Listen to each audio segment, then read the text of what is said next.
अस्सलाम वालेकुम जी मेरे प्यारे बच्चों dear students welcome back.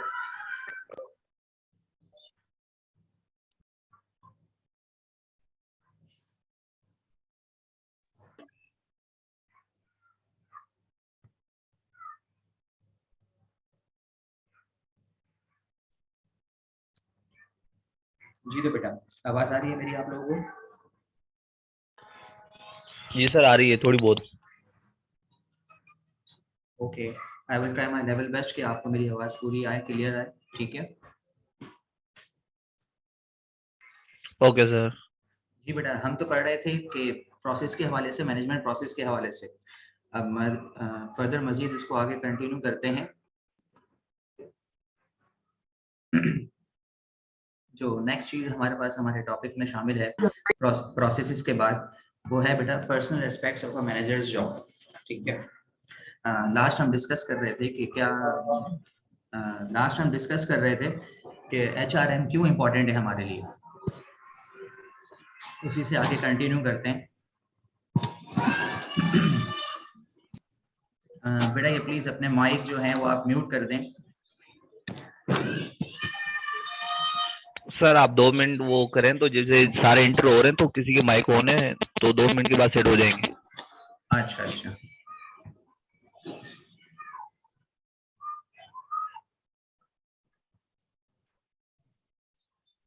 Okay ठीक है बेटा।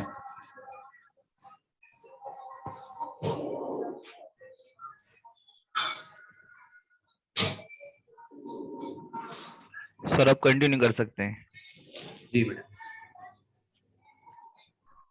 जी बेटा लास्ट टाइम हम जो है डिस्कस कर रहे थे कि व्हाई इज एचआरएम इम्पोर्टेंट। ठीक है यस सर। जी। तो अब हम मजीद इसको आगे कंटिन्यू करते हैं कि एचआरएम जो है वो हमारे लिए क्यों ज़रूरी है। क्योंकि इसमें बहुत सारे चीज़ें शामिल हैं, जिसमें हमारे पास पहली चीज़ तो ये है कि जो है personal aspects of a managers job, कि हम उसमें किन चीज़ों से बच सकते हैं, किन चीज़ों को अवॉइड करें। तो मज़ीद जो है वो हमारे पास जो चीज़ें आती हैं वो है कंडक्टिंग जॉब एनालिसिस, कि मैनेजर की जो जॉब है, मैनेजर की जो जॉब है वो उसमें कौन सी जो हैं रोल्स शामिल हैं, कौन सी रिस्पॉन्सिबिलिटीज़ जो हैं वो शामिल हैं। जिसमें पहली चीज़ जो हमारे पास है वो है कि जॉब एनालिसिस करे कि वो किस किस्म की जो आपके पास रिक्वायरमेंट है वो मौजूद है, और इसकी बेस के ऊपर जो है आप अ, किस किस्म के लोग को जो है वो स्टाफ को जो है वो हायर करना चाहते हैं, क्या आपकी टारगेट्स हैं। इसके साथ साथ मज़ीद आप प्लान करते हैं कि लेबर्स की नीड्स क्या हैं, तो आपके पास जो रिक्रूटिंग है वो क्या है। लेबर्स की नीड ये है कि जो आपके पास स्टाफ है कि वो किस तरह की जॉब चाहते हैं या क्या इन्वायरमेंट चाहते हैं। अगर उनके पास कोई पर्सनल नीड है या रिगार्डिंग कोई इश्यूज हैं इन्वायरमेंटल, या आपका जो ऑर्गेनाइजेशन के हवाले से उनके कोई कॉन्फ्लिक्ट्स हैं, तो उनके बारे में आपका जानना, उनको प्लान करना, ये भी एक मैनेजर की जॉब में जो है वो शामिल है। इसके साथ साथ ट्रेनिंग्स और ओरिएंटिंग करना, उनकी डेवलपमेंट करना न्यू एम्प्लॉयज़ के लिए, कि जो न्यू एम्प्लॉयज़ हायर किए गए हैं तो इनके लिए भी जो है इनके ऊपर भी वर्क करना जॉब मैनेजर की जॉब में शामिल है। इसमें ये आता है कि आप उनकी ट्रेनिंग किस तरह करेंगे। कोई भी पर्सन हो, जैसे फर्स्ट टाइम वो अगर इन हो रहा है ऑर्गेनाइजेशन में और ये उसका फर्स्ट एक्सपीरियंस है, तो जाहिर सी बात है उसे ट्रेन करना ये लाजमी है, उसे थोड़ा सा ओवरव्यू देना लाजमी है, कि जब तक वो उन चीज़ों को समझेगा नहीं तो कैसे अच्छा परफॉर्म कर पाएगा। तो this is one of the managers job. इसके बाद मज़ीद आगे है प्रोवाइडिंग इंसेंटिव्स एंड बेनिफिट्स। जो जॉब कर रहे हैं, जो आपके पास एम्प्लॉयज़ हैं, आपने उनको किस किस्म के बेनिफिट्स और फ्रिंजेस देने हैं और कितने देने हैं और कितने फर्दर पीरियड वाइज देने हैं। सो ये बहुत इम्पॉर्टेंट काम है जिसको मैनेजर को जो है, जिसके अंदर किसी किस्म का कोई कॉन्फ्लिक्ट नहीं होना चाहिए, क्योंकि इनकेस जो है हमारे एम्प्लॉयज़ वो एक दूसरे से डिस्कस करते हैं कि आपको किस किस्म के फ्रेंज और बेनिफिट्स मिल रहे हैं, आपको कैसे मिल रहे हैं, आपकी पे क्या है, आपकी सैलरी क्या है, जिसकी बेस के ऊपर जो है ये मामला चल रहे होते हैं। इसके बाद जो हमारे पास मज़ीद है वो है अप्रेजिंग परफॉर्मेंस। आपने परफॉर्मेंस को एवेल्यूएट करना है कि क्या आपका जो एम्प्लॉई है उसकी क्या परफॉर्मेंस है और उसके क्या मामलात हैं। सर वो माइक बेटा ठीक है सर। ये बहुत इशू हो रहा है क्लास में, माइक किसका ऑन है?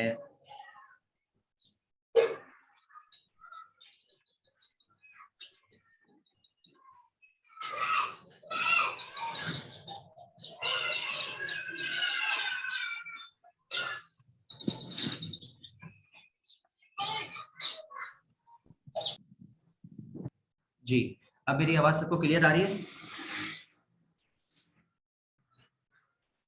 जी बेटा, सबको मेरी आवाज आ रही है? Yes, sir. जी सर आ रही है।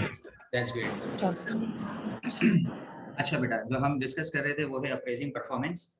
आपने जो मैनेजर हैं हमारे, उनका फिर जो इसके बाद जो रोल आता है वो ये आता है कि आपने उनकी परफॉर्मेंस और जो आपके पास एम्प्लॉयज मौजूद हैं उन्हें किस तरह इवैल्यूएट करना है, किस तरह उन्हें जज किया जाए कि वो अपने परफॉर्मेंस को अपने बेस्ट दे रहे हैं, क्या उस स्टैंडर्ड्स पे जो है वो मीट कर पा रहे हैं या नहीं कर पा रहे हैं।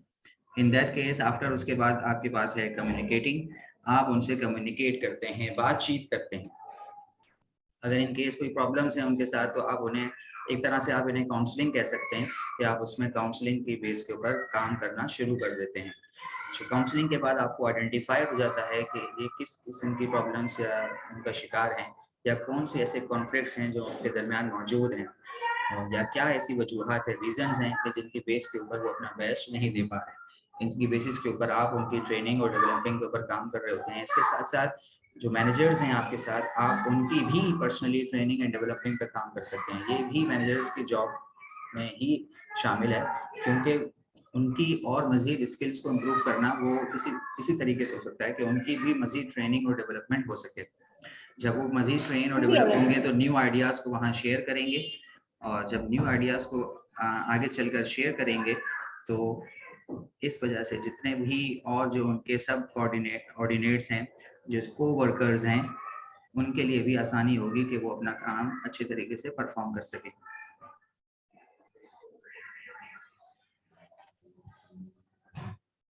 ओके, नेक्स्ट जो हमारे पास बेटा है वो जो लास्ट है हमारे पास वो है बिल्डिंग एम्प्लॉय कमिटमेंट। जी देखें, ये बहुत ही इम्पोर्टेंट पॉइंट है कि अगर आपके पास एम्प्लॉय है लेकिन वो कमिटेड नहीं है अपने काम के साथ, सिंसियर नहीं है, और जितना काम उसे करना चाहिए अगर वो नहीं कर पा रहा, तो तब भी आपको वो अपना बेस्ट नहीं दे पाएगा, आपके स्टैंडर्ड्स को मीट नहीं कर पाएगा। जो स्टैंडर्ड्स आपने सेट किए हैं उसकी परफॉर्मेंस जो है उस लेवल से कम ही रहेगी। आपका एम्प्लॉय जो है, आपका स्टाफ जो है, जो आपके पास वर्कआउट कर रहा है ऑर्गेनाइजेशन में, वो कमिटेड हो और पूरी डेडिकेशन के साथ, पूरी कमिटमेंट के साथ अपना वर्क करे। जब तक वो इन चीज़ों को परफॉर्म नहीं करेगा तो इन दैट केस जो है आपका जो एम्प्लॉय है वो बिल्कुल अच्छे तरीके से परफॉर्म नहीं कर पाएगा।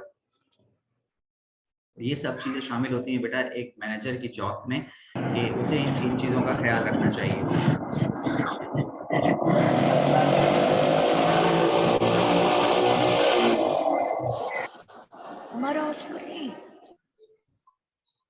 ओके, अच्छा बेटा, नेक्स्ट जो है हमारे पास वो है कौन सी ऐसी चीजें हैं कि जो हमारे मैनेजर्स को अवॉइड करनी चाहिए। Being a HRM manager, being a HR manager, आपने किन चीजों को अवॉइड करना है कि जिनकी बेस के ऊपर आप जो है एक अच्छे मैनेजर रह सकें, और इन दैट केस कि आपकी फर्म, आपकी ऑर्गेनाइजेशन जो है वो सक्सेसफुल हो सके और मजीद आगे तरक्की की राह पर गामजन हो सके।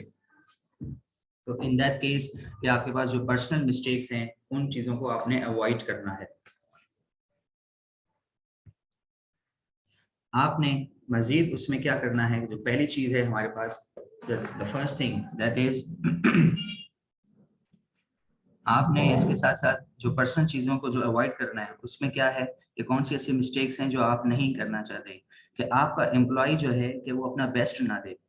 आपने उन चीज़ों पे फोकस रखना है, कि उन चीज़ों पे, उन नॉलेज पे ध्यान रखना है कि जिसकी बेस के ऊपर आप जो है आपका एम्प्लॉय जो है वो अपना बेस्ट ना दे रहा हो। इसके साथ साथ कि आप जो है किसी रॉन्ग पर्सन को, एक आपकी जो जगह है जो वैकेंट खाली है, आप उस जगह पर किसी रॉन्ग शख्स को बिठा दें, जॉब असाइन कर दें और वो उस काम को पूरा ना कर सके। अगर आपने किन चीज़ों से और बचना है कि कोशिश ये करनी है कि आपका टर्नओवर जो है वो हाई ना हो, ऐसा ना हो कि आपके एम्प्लॉयज़ जो हैं वो सस्टेन ना रहे, आप उनको लूज करते जाएं। आपने ये चीज़ों को भी देखना है कि कुछ जो एक्शंस, ऐसे एक्शंस के जिनकी बेस के ऊपर आपका जो कंपनी है या आपकी जो ऑर्गेनाइजेशन है वो किसी किस्म की उनके ऊपर कोई केस ना हो जाए, लीगल केस, लीगल सू ना हो जाए। आपका कोई पर्सनल काम है या आपका कोई ऐसा एक्शन है कि जो कंपनी को कोर्ट में लेकर चला जाए, उन बेसिस के ऊपर भी आपने अपनी इन चीज़ों को ध्यान रखना है कि there should be no mistakes. अच्छा, आपने कोशिश ये करनी है कि जो आपकी ट्रेनिंग्स हैं कि वो पूरी इफ़ेक्टिव हो, एफ़िशिएंट हो। ऐसा ना हो कि आप जो है अपने डिपार्टमेंट की यहाँ कर रहे हो ट्रेनिंग एंड डेवलपमेंट, और आपने बाकी चीज़ों पे फ़ोकस किया हुआ है, और इन केस कि अगर आपके डिपार्टमेंट को भी ज़रूरत है आपके सबऑर्डिनेट, सब कोवर्कर्स को, कि आप उनकी जो है वो ट्रेनिंग ना कर सकें। अच्छा, इसके साथ-साथ आपने क्या चीज़ों को देखना है कि मज़ीद जो है वो परफॉर्मेंस, आपके प्रॉफिट्स और परफॉर्मेंस को वो मीट होना चाहिए। इसमें आपने ये देखना है कि आपके जो प्लान्स हैं वो मज़ीद उसके मुताबिक हैं, आपकी चीज़ों के जो अलाइन करने चाहिए आपके गोल्स के साथ, आपकी ऑर्गेनाइजेशन के गोल्स के साथ। और आपने क्लियर डायग्राम्स या क्लियर चार्ट्स ऐसे बनाने हैं कि जिनके थ्रू आपके जो सबऑर्डिनेट्स हैं वो उन चीज़ों को अंडरस्टैंड कर सकें। आपने मे बी इट पॉसिबल, ये हो सकता है कि आप अपनी जो है सेशंस के साथ या उनकी ट्रेनिंग्स के साथ आप सेमिनार कंडक्ट कर सकते हैं, जिनकी बेस के ऊपर आप उन्हें ये सब चीज़ें संभाल सकते हैं। ठीक है? और इसके साथ-साथ जैसे कि आपने अगर मोटिवेट नहीं किया, इन केस मोटिवेशन का लेवल जो फैक्टर जो है ये आपने इसमें रखना है कि कभी भी आपने इस किस्म की मिस्टेक्स को नहीं करना। अच्छा, और कोशिश ये करनी है कि अपने लोगों से करना है कि हमेशा अपना बेस्ट दें, और आपने अपना जो टाइम है वो वेस्ट नहीं करना सिर्फ और सिर्फ इंटरव्यूज़ के लिए, कि आप सिर्फ जो है ये देख रहे हैं कि अगर आपके पास जॉब वैकेंट है तो आपने अपना सारा टाइम जो है उन इंटरव्यूज़ पर, नई न्यू हायरिंग के ऊपर आपने लगा दिया। हालाँकि आपने ये नहीं देखा कि डेली बेसिस के ऊपर आपके जो वर्किंग है वो क्या चल रही है। आपने क्या करना है कि जो मैनेजर है उसकी कोशिश ये होनी चाहिए कि वो डेली बेसिस के ऊपर पूरी वर्क को सुपरवाइज़ करे और अपनी ऑब्जर्वेशन रखे। अनलेस ऐसा ना हो कि एक तरफ अपना सारा कंसल्टेशन कर दे और दूसरी तरफ से वो जो है उसे प्रॉब्लम्स फेस करना पड़ जाए। तो ये पर्सनल मिस्टेक्स हैं कि अपना सारा टाइम जो है वो इंटरव्यूज़ में ना लगा दे। तो ऐसा ना हो कि न्यू हायरिंग करनी है और बस इंटरव्यूज़ पर कंडक्ट किए जा रहे हैं और इन केस फाइनल डिसीजंस नहीं लिए जा रहे, और पीछे जो बैक ऑफ द हैंड जो ऑर्गेनाइजेशन में जो काम चल रहा है उस पर ओवरव्यू ना हो, उस पर ईगल आई ना हो। इसके साथ-साथ मैंने आपको डिस्कस किया कि कोई ऐसे एक्शंस ना लिए जाएँ कि जिनकी बेस के ऊपर आपका जो फर्म है वो कोर्ट पर चला जाए, वो जो ऑर्गेनाइजेशन है वो कोर्ट में मौजूद हो, कि कोई आपके ऊपर केस ना कर रहा हो। अच्छा, किसी किस्म की जो है आपने अनसेफ प्रैक्टिसेस नहीं करनी है। इसके साथ-साथ आपने क्या करना है कि आपने एम्प्लॉइज़ की जो सैलरीज़ के हवाले से जो काम है, या इसके साथ-साथ जो अनफ़ेयर और इनइक्विटेबल रिलेटिव है to other in that organisation.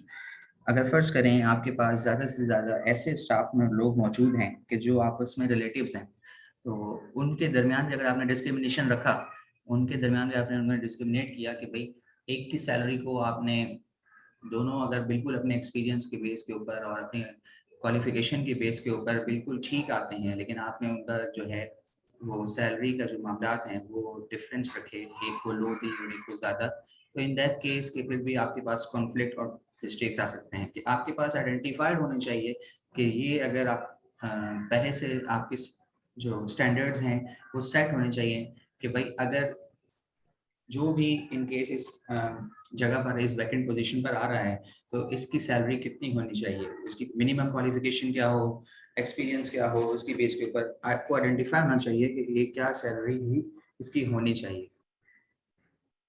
अच्छा, आफ्टरवर्ड्स फिर आप क्या करें, यही बात मैंने आपसे डिस्कस की। इसमें जो नेक्स्ट है कि आपने अपने डिपार्टमेंट को ही अगर डिटरमाइन नहीं किया, उसी को अंडर एस्टिमेट किया कि यहाँ पर भी आपकी ट्रेनिंग जो है वो लैग कर गई, तो क्योंकि आप ही के बेस के ऊपर जो है वो तमाम तर चीज़ें होती हैं एक मैनेजर के कि अगर उसने अपने ही डिपार्टमेंट के अंदर ट्रेनिंग और डेवलपमेंट नहीं रखी तो फिर वहाँ प्रॉब्लम हो जाएगी। वहाँ ये होगा कि जो मेजर आपका हेड है वहीं पर आपके कॉन्फ्लिक्ट्स पैदा हो जाएंगे और वहीं से आपकी जो परफॉर्मेंस है वो ज़ीरो हो जाएगी। तो जब आपका मेन हेड, आपका मेन डिपार्टमेंट ही काम नहीं करेगा तो बाकी अदर से आप क्या एक्सपेक्ट कर सकते हैं कि वो किस तरह वर्कआउट करेगा। नेक्स्ट जो है बेटा हमारे पास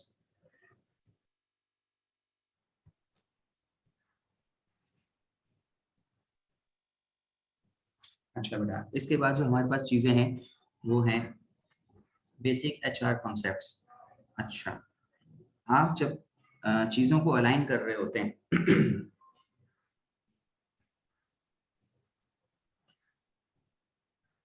line and staff aspects of human resource management, आप जो है जब चीज़ों को अलाइन कर रहे होते हैं तो आपके पास ये चीज़ें आपको पता होनी चाहिए कि आपके जितने भी मैनेजर्स हैं कि वो ऑर्गेनाइजेशन का ये काम होता है कि वो अपने मैनेजर्स को अलाइन रखे, उसमें किसी किस्म की प्रॉब्लम्स शेयर ना हो और एक दूसरे से कनेक्टेड हो। जब आप कनेक्टेड होते हैं तो एक दूसरे से जो विद इन द डिपार्टमेंट और इसके साथ साथ इंटर डिपार्टमेंट, तो फिर आपके पास जो चीज़ें होती हैं वो प्रॉब्लम्स जो होते हैं वो आइडेंटिफाई होना शुरू हो जाते हैं। किसी किस्म की आपको कोई प्रॉब्लम नहीं होती। और इन केस अगर आप जो है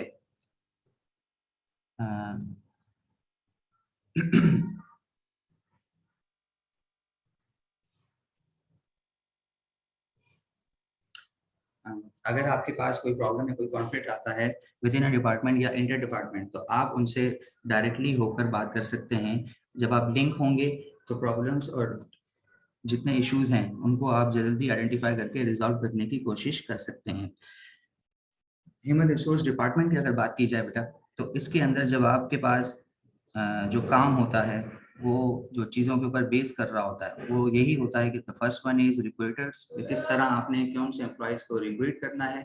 इसके बाद आपने इक्वल एम्प्लॉयमेंट अपॉर्चुनिटी देनी है कि जब आपके पास इक्वल एम्प्लॉयमेंट अपॉर्चुनिटी आप जब प्रीफर करेंगे, देंगे कि आपके पास ऐसे आपके पास लोग हों, तो ऐसा स्टाफ आप हायर करना चाहते हैं कि आप अपॉर्चुनिटी सबको दें। ऐसा ना हो कि आप फेवरिज्म रखें और जस्ट एक मेल की बात करें कि अगर आप सिर्फ मेल को प्रीफर कर रहे हैं तो इन that case that is not good. आप जो है इक्वल अपॉर्चुनिटी देंगे जो भी आपके पास एम्प्लॉयज़ हैं उनको आगे बढ़ने के लिए, आगे जाने के लिए, तो ये सारे मामला भी उसके अंदर होने चाहिए। अच्छा, नेक्स्ट जो चीज़ है बेटा हमारे पास वो है जब आप चीज़ों को मैनेज करना शुरू कर दें। इसमें कुछ ऐसी बातें हैं कि मैं चाहूँगा थोड़ा-सा आप भी इसमें मेरे साथ डिस्कस करें कि अगर ऐज़ हम बात करते हैं कि मैनेजिंग मैनेजिंग या लाइन अप मैनेजिंग मैनेजर्स की बात करें, तो इसमें जो बेस चीज़ जो आती है वो आती है अथॉरिटी की। अब अगर हम अथॉरिटी की बात करें तो can anybody tell me what is authority?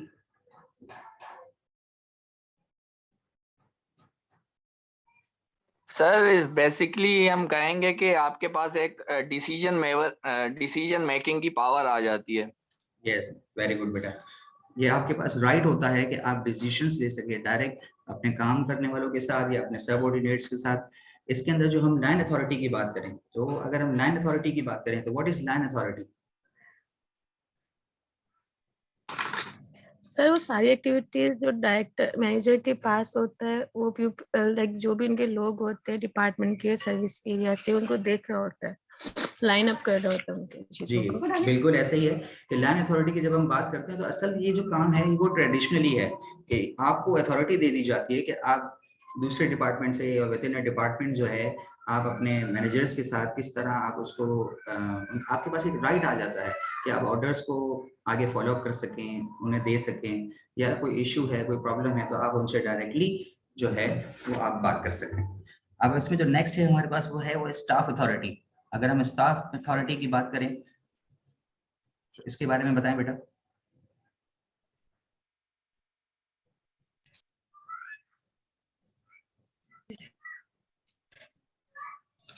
Sir staff authority में एक मैनेजर दूसरे मैनेजर को राइट देता है या एम्प्लॉय को एडवाइस करता है कि ये काम ऐसे करें। जी बिल्कुल। तो आप क्या करते हैं अपने मैनेजर या एम्प्लॉइज को जो है आप एडवाइस कर रहे होते हैं चीज़ों को कि मे बी आप इस तरह काम कर सकते हैं और इस तरह के मामला कर सकते हैं। अच्छा, अब हम बात करते हैं ज़रा लाइन मैनेजर की। सो लाइन मैनेजर की अगर बात करें तो ये वो बंदा होता है, ये वो शख्स होता है कि जो डायरेक्टली ऑथराइज कर रहा होता है काम को अपने सबऑर्डिनेट्स के साथ और यही रिस्पॉन्सिबल होता है कि ऑर्गेनाइजेशन जो है वो अपने टास्क को पूरा कर पाए। जब आपके पास लाइन मैनेजर मौजूद हो तो उसकी रिस्पॉन्सिबिलिटी आती है कि वो अपने काम को ऐसा करे कि ऑर्गेनाइजेशन का जो टास्क है वो पूरा हो जाए। अब हम अगर बात करें स्टाफ मैनेजर की, तो a manager who assist and advises line managers, ठीक है। अगर हम लाइन मैनेजर्स की रिस्पॉन्सिबिलिटीज के हवाले से बात करें तो इनकी रिस्पॉन्सिबिलिटीज में क्या क्या चीजें आती हैं, जैसे कि वो एक राइट पर्सन को राइट जगह प्लेस करे, ये भी उसकी जॉब रिस्पॉन्सिबिलिटीज में शामिल होता है। और अगर इसके साथ वो बात करें कि अगर न्यू एम्प्लॉइज आ रहे हैं तो इनके लिए ओरिएंटेशन का काम करें, उनके लिए मीटिंग रखे कि जिनमें उन्हें जो है वेलकम किया जाए और उनके साथ साथ उन्हें गाइड किया जाए what they have to do, what they have to focus. इसके साथ साथ मजीद उन्होंने ट्रेनिंग एम्प्लॉइज जो है जो आपके जो न्यू एम्प्लॉइज आए हैं उनकी ट्रेनिंग के ऊपर आपने काम करनी है कि आपने किस तरह उनको ट्रेन करना है, किस किस्म की ट्रेनिंग देनी है। और इसके साथ साथ आप हर उस शख्स के बारे में आपने जो है वो फोकस रहना है, ऑब्जर्व करना है कि हर कोई जो है अपनी परफॉर्मेंस को इम्प्रूव करे।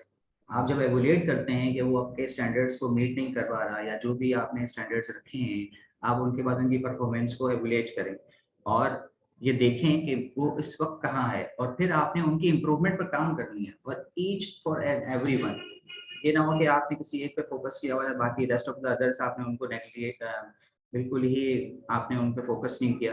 तो इन दैट केस आपने क्या करना है कि आपकी जो इम्प्रूवमेंट के हवाले से बात हो वो हर किसी एक पर्सन पर हो, ईच एंड एवरीवन। इसके साथ साथ आपने क्या करना है कि रिलेशनशिप्स ऐसे रखने हैं कि जो स्मूथली हों, जो डेवलपिंग के मामलात में आपको आगे लेके जा सकें और ऐसे इन्वायरमेंट क्रिएट करना है कि जहाँ पर सारे जो हैं वो मिलकर काम करें, एक टीम वर्क की बेस के ऊपर। जब रिलेशनशिप्स आपके आपस में होते हैं, आप अच्छी तरीके से बातचीत करते हैं, तो इन दैट केस आपके पास एक बहुत अच्छा फ्रैंकली इन्वायरमेंट और स्मूथ इन्वायरमेंट क्रिएट होता है जिसमें हर कोई एक्सप्रेस कर सकता है और अपना बेस्ट भी देगा, क्योंकि उसे वो सूटेबल इन्वायरमेंट मिलेगा जिसकी वो विश रखता है। इसके साथ साथ आपने क्या करना है कि जो आपकी लेबर कॉस्ट आ रही है, एक लाइन मैनेजर के जो कामों में एक और जो काम शामिल है वो है कि लेबर की जो कॉस्ट आ रही है उसको कंट्रोल करना है। ऐसा ना हो कि आपकी लेबर कॉस्ट ज़्यादा बढ़ जाए, इन दैट केस फिर आपके पास जो है वो चीज़ें नेगेटिव वे में जाना शुरू हो जाती हैं, क्योंकि आपने अपने बजट को भी देखना होता है, इसकी बेस के ऊपर आपने काम करना होता है। और at the last but not the least कि हर किसी की एबिलिटीज़ को डेवलप करने की भी कोशिश करनी है कि अगर इसकी स्किल्स जितनी पहले है आप कोशिश ये करें कि उसकी स्किल्स को मज़ीद डेवलप करने की कोशिश करें। For that you can have the training sessions and seminars as well. अच्छा अच्छा, दूसरी बात खत्म हो गया। सॉरी, अच्छा इसके बाद आपने क्या करना है बेटा कि इसके बाद जो है आपने वो मेंटेन रखना है कि आपका डिपार्टमेंट का जो मोराल है वो हमेशा ऊपर ही रहे और आपने इन चीज़ों को आगे ही देखना है ताकि और ऐसा करना है कि आपका जो एचआर के जो मामलात हैं कि वो आगे ही ग्रो अप करे और आपके गोल्स जो हैं वो अचीव होना शुरू हो जाएं। इसके लिए आप क्या करते हैं कि आप अपने डिपार्टमेंट के मोराल को भी जो है वो मेंटेन रखते हैं। ऐसा ना हो कि आपके डिपार्टमेंट का मोराल जो है वो गिर जाए और ऐसी चीज़ें आपने करनी है कि आपका जो मोराल है वो हमेशा ऊपर ही रहे। अच्छा, जो लास्ट है आपके पास जो लाइन मैनेजर के जॉब रिस्पॉन्सिबिलिटीज़ के हवाले से वो जो है वो ये है कि आपने अपने एम्प्लॉयज़ की हेल्थ और फिजिकल कंडीशंस के ऊपर भी काम करना है। इसके ऊपर भी आपने ओवरव्यू रखना है, क्योंकि जब बिल्कुल फिट होंगे, हेल्दी होंगे, सेफ होंगे तो बहुत ही अपना अच्छा बेस्ट काम दे सकते हैं। अगर इन चीज़ों के उनके पास इश्यूज़ हैं तो इन दैट केस के दूसरे भी इन चीज़ों से सफल होते हैं। अगर हम उसके हेल्थ इश्यूज़ के हवाले से बात करें तो बहुत सारी ऐसी डिजीज़ेज़ होती हैं कि यू नो कि वो अगर आप उस इन्वायरमेंट में हैं, मौजूद हैं, तो वो दूसरों के लिए भी जो है बहुत ज़्यादा प्रॉब्लम्स क्रिएट कर सकती हैं। क्योंकि बहुत सारी डिजीज ऐसी होती हैं कि जो इन्वायरमेंट से स्प्रेड आउट होती हैं। So for in that case कि आपने उनकी फिजिकल कंडीशंस और उनके हेल्थ के हवाले से भी बहुत सारा काम करना है, ओवरव्यू करना है। और इसके साथ साथ अगर लेबर्स हैं तो लेबर्स की सेफ्टी के हवाले के ऊपर जो है वो काम होना चाहिए कि आपके सेफ्टी मेजर्स पूरे हों, कि जिस इन्वायरमेंट में वो काम कर रहे हैं अगर खुदा ना खास्ता कोई हादसा हो जाता है तो इन दैट केस आप जो है वो प्रिपेयर रहें कि किन चीज़ों को आप फेस कर सकते हैं। जितने भी किस किस्म के कोइंसिडेंटली कोई खुदा ना खास्ता कोई हादसा हो जाए तो इन दैट केस के आप प्रिपेयर रहें कि बिल्कुल फर्स्ट एड के मामला मौजूद हों और बाकी तमाम तर चीज़ें, क्योंकि जब हेल्थ इश्यूज रिजॉल्व रहेंगे, फिजिकल कंडीशन सही रहेंगी। अब अगर देखें, अगर हम फैक्ट्री की बात करें तो वहाँ पर अगर कोई काम ऐसा हो रहा है कि लेबर जो है बहुत ज़्यादा हीट में काम कर रहे हैं, गर्मी में काम कर रहे हैं, अगर आपने वहाँ पर एग्जॉस्ट वगैरह, अगर हम देखें जनरली बात करें छोटे से पैमाने के ऊपर, तो अगर आपने वहाँ पर एग्जॉस्ट का सिस्टम या वेंटिलेशन का सिस्टम नहीं रखा तो जाहिर सी बात है कि वो परफॉर्मेंस नहीं रहेगी, वो अपना बेस्ट नहीं दे पाएंगे लेबर्स। इन दैट केस आपकी प्रोडक्शन लेवल जो है वो कम होती जाएगी और ग्रेजुअली नो डाउट कि ये आहिस्ता आहिस्ता बहुत ज़्यादा नेगेटिव वे में जाएगा और आपकी प्रोडक्शन जो है वो बहुत कम हो जाएगी। अच्छा बेटा, इसके बाद जो हमारे पास जो चीज़ है कुछ चीज़ें मैंने आपके साथ डिस्कस की, ठीक है। अब जो नेक्स्ट है वो आपके पास है trends in the nature of work. जो नेक्स्ट हमारे पास जो टॉपिक है बेटा वो ये है कि हमारे काम में किस किस्म की ट्रेंड्स आ रहे हैं, किस तरह की चेंजेस आ रही हैं। जी बेटा, अगर हम बात करें कि ट्रेडिशनली कि हमारे पास काम कैसा होता था, लेकिन आज काम की नौयत हमारे पास कैसी है। आज आप देखते हैं कि ई कॉमर्स का एरा है, ठीक है, मॉडर्न एरा है, तो चीज़ें चेंज हो रही हैं। तो बताएं कि क्या ट्रेंड्स चेंज हो रहे हैं हमारे काम में। सर बेसिकली हम बहुत डिजिटली भी अब इवॉल्व कर रहे हैं, डिजिटलाइजेशन आ रही है हमारी डेवलपमेंट के अंदर फर्स्ट ऑफ ऑल तो। जी बिल्कुल, वेरी एंड गुड। एक सर माइंडसेट चेंज हो रहा है ऑटोमेशन भी आ रहा हमारे है। जो। जी आप one by sorry one sir. कहें, पहले एक बार कहते कोई एक बच्चा, उसके बाद फिर प्लीज नेक्स्ट करें, पहले जी एक की सर, बात खत्म मैं कह होने रहा था दीजिए। कि डिजिटलाइजेशन बहुत ज्यादा आ रही है और माइंडसेट चेंज हो रहे हैं through the industry and organisations, और स्मार्ट वर्क को बहुत ज्यादा प्रायोरिटी दी जा रही है एज अ हार्ड वर्क के बजाय। वेरी गुड बेटा। जी बेटा नेक्स्ट। सर अब मशीन लर्निंग का एरा आ रहा है, मतलब टोटली डिसीजन मेकिंग होगी, वो एआई के थ्रू होगी, बिग डेटा के प्रोग्राम्स आ रहे हैं फर्म्स के अंदर। क्या ऑनलाइन क्लास? वेरी गुड बेटा नेक्स्ट। कोई इसमें ऐड करना चाहता है? सर ये जो सर आर्टिफिशियल जो चीजें बनती है उसके ऊपर जोर ज्यादा आ रहा है, जैसे क्योंकि फिलहाल जो फर्टिलाइजेशन है वो कम हो रही है तो लोग आर्टिफिशियल गोश्त बना रहे हैं, आर्टिफिशियल सब्जियां बना रहे हैं, और ऑनलाइन सब इसकी सेल हो रही है क्योंकि घर बैठे बैठे मंगवाते हैं सारे, फूड पांडा जिस तरह से। वेरी गुड बेटा, शाबाश। सर हर चीज ना आजकल ना ऑटोमेट हो रही है, जैसे कि tickets, attendance system, teaching online selling, buying, ये सब कुछ मतलब हर चीज ना ऑटोमेट होती जा रही है। वेरी गुड बेटा। सर इन शॉर्ट B2B से ज्यादा B2C पे फोकस हो रहा है। वेरी गुड, बिल्कुल। और कोई इसमें ऐड करना चाहेगा बेटा?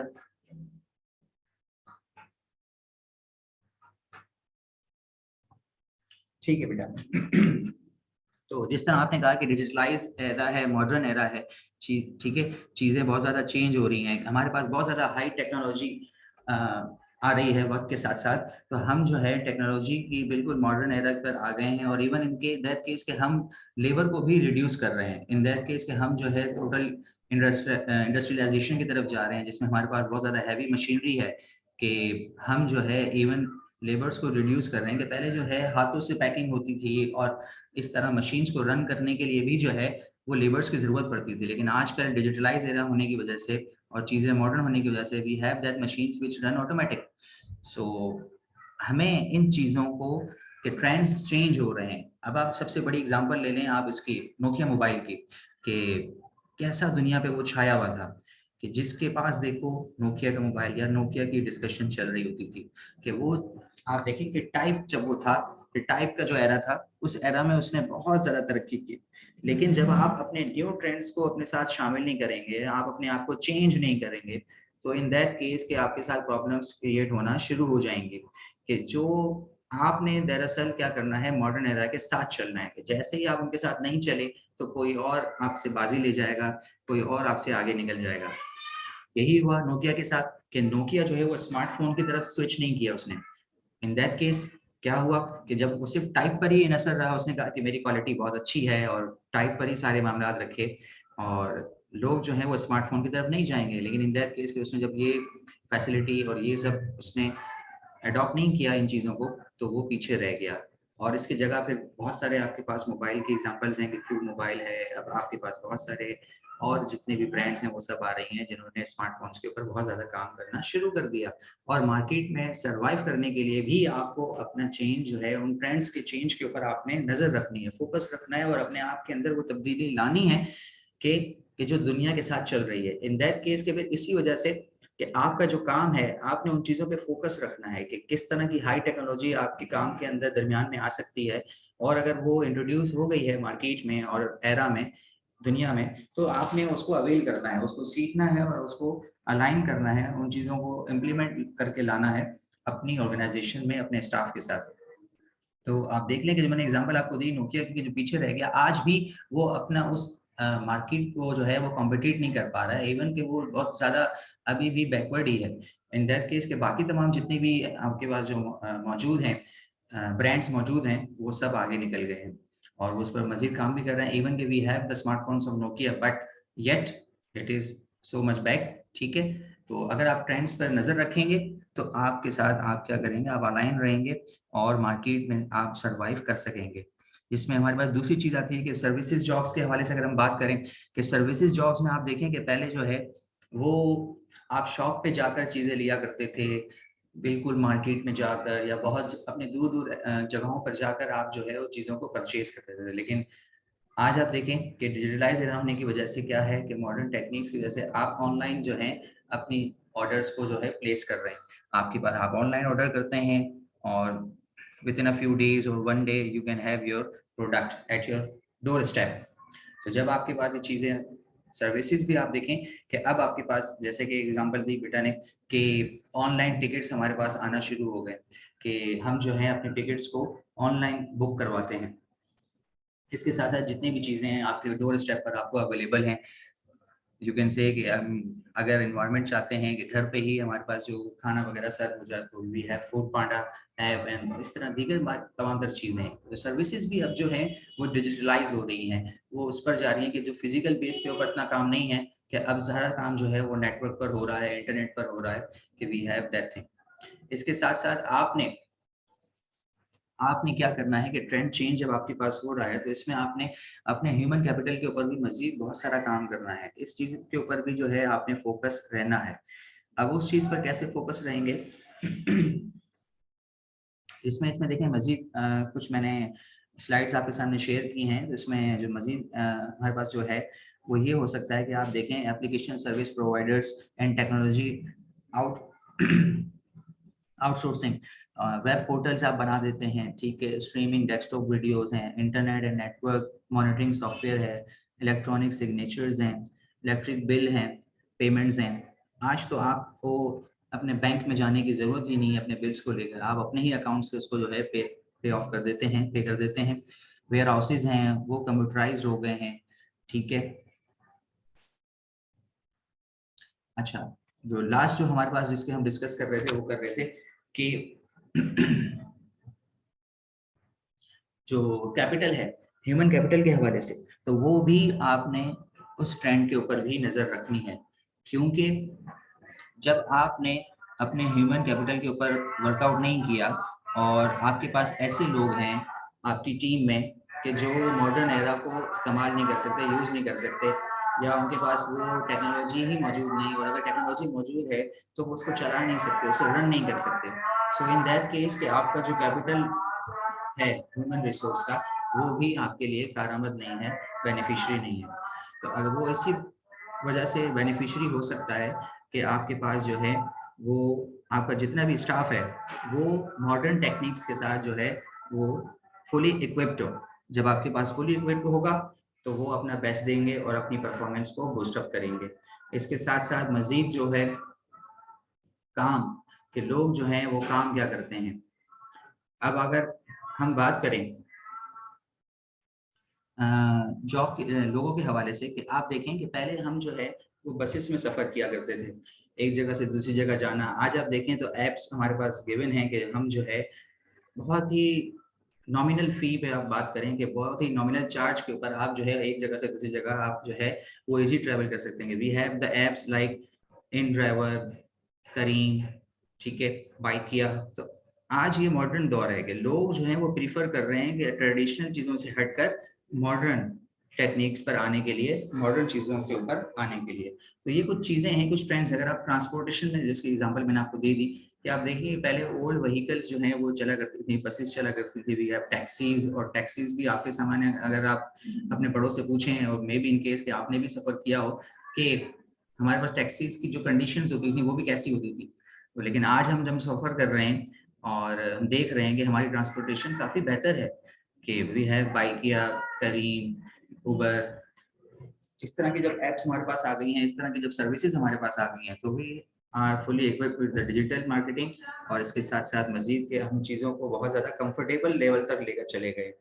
तो जब आपके पास इन ट्रेंड्स को देखने का, ओवरव्यू करने का जो मामला हैं, जब आप ये रखेंगे तो अपने स्टाफ के दरमियान भी, अपने ऑर्गेनाइजेशंस के दरमियान भी, और इसी के साथ साथ बाकी मार्केट में भी, तो आपके पास कोई प्रॉब्लम्स नहीं होंगी, आप किसी चीज़ों को फेस नहीं कर सकेंगे और जल्दी से आइडेंटिफाई कर देंगे अगर कोई प्रॉब्लम या कोई कॉन्फ्लिक्ट आपके सामने आ रहा है। क्योंकि आप मार्केट में न्यू ट्रेंड्स के ऊपर जब काम नहीं करेंगे, नज़र नहीं रखेंगे, तो आपका हाल भी वही होगा जो नोकिया का है, कि आप जो है मार्केट में सर्वाइव करने के लिए बहुत पीछे रह जाएंगे, और in that case you will be finish as well, आपको परेशानियां बहुत होंगी। नेक्स्ट है आपके पास जो है ग्लोबलाइजेशन ट्रेंड्स। पहले हमारी जो मार्केट्स थी, हमारे जो मामला थे, वो ये थे कि हम बस अपने ही शहर में, बल्कि अपने ही एरिया में काम कर रहे हैं। लेकिन आप देखें कि आज ग्लोबलाइजेशन का दौर है, आप क्या करते हैं कि आपकी जो मार्केट है वो पूरी दुनिया है, कि आप पूरी दुनिया पर हुकूमत कर रहे हैं, आप पूरी दुनिया से आप काम कर सकते हैं।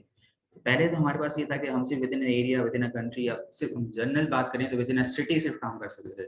लेकिन आज हम बात करते हैं कि हमारी जो ग्लोबलाइजेशन के हवाले से, तो फिर हम जो पूरी मार्केट को लेकर चल रहे हो पूरी दुनिया।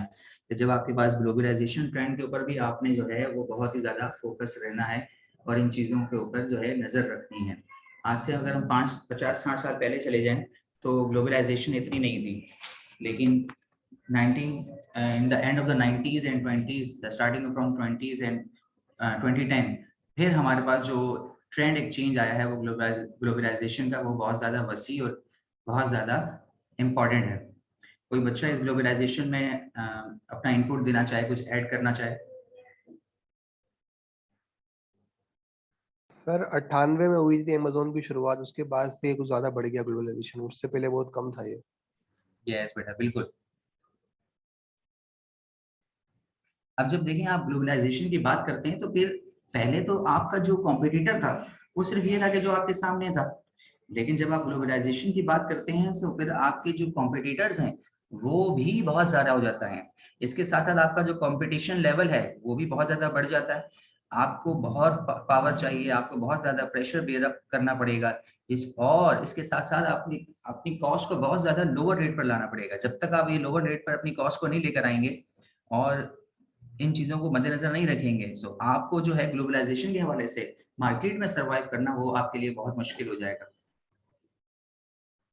इसके साथ साथ आप देखें कि सस्टेनेबिलिटी, आपके पास एम्प्लॉयज की सस्टेनेबिलिटी नहीं रहती, कि वो एकदम स्विच कर जाते हैं। आपके पास जो है वो टर्नओवर बहुत ज़्यादा आ जाता है, क्योंकि अगर आपने मार्केट पे फोकस नहीं रहे कि आपका जो कॉम्पिटिटर है वो आपके ही एम्प्लॉय को, स्टाफ को कैच करने में आप उसे आसानी हो गई, वो उसे ले लिया उसने अपनी ऑर्गेनाइजेशन में, तो आपके पास टर्नओवर रेट भी बहुत ज़्यादा बढ़ जाएगा। तो ग्लोबलाइजेशन भी जब आती है तो आपको बहुत ज़्यादा चीज़ों का फोकस रखना पड़ता है। और ग्लोबलाइजेशन में आप देखेंगे जब मल्टीनेशनल कंपनीज भी उसके साथ जुड़ जाती हैं और फिर वो आपकी पोजीशन पे और आपके बैक ऑफ द हैंड और इवन बहुत सारा काम कर रही होती है। इवन आप देखें आज चाइना की बात करें तो चाइना ने ग्लोबलाइजेशन के हवाले से कितना अच्छा वर्कआउट किया है। उन्होंने अपनी कॉस्ट को बिल्कुल ही रिड्यूस कर दिया है और बिल्कुल उस लेवल तक चले गए कि देखें आज आपके पास जो भी चीज़ है वो मेड इन चाइना है। जो भी चीज़, जो भी प्रोडक्ट आपको मिलती है वो मेड इन चाइना मिलती है।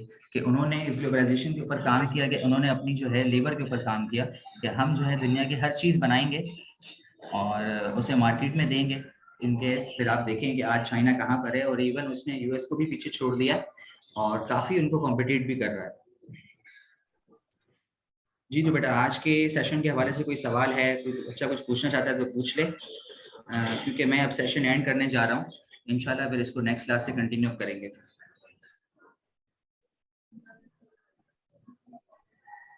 जनरल क्वेश्चन हो जाए।